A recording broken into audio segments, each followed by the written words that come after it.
Chandrababu Lokesh monitor చేశారు దాడిని. 7 గంటల సేపు నా ఇంటి దగ్గర దాడి జరిగింది.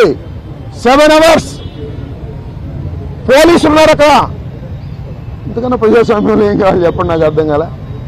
5 గంటలకు వచ్చి 12 గంటలకు వెళ్ళారు. తెలుగుదేశం కార్యకర్తలనండి, దుండగులనండి, దుర్మార్గులనండి, గంజాయి బ్యాచ్ అనండి, పోలీసులందరూ అక్కడే ఉన్నారు. వాళ్ళ సమక్షంలోనే దాడి జరిగింది, వాళ్ళ రక్షణలోనే దాడి జరిగింది.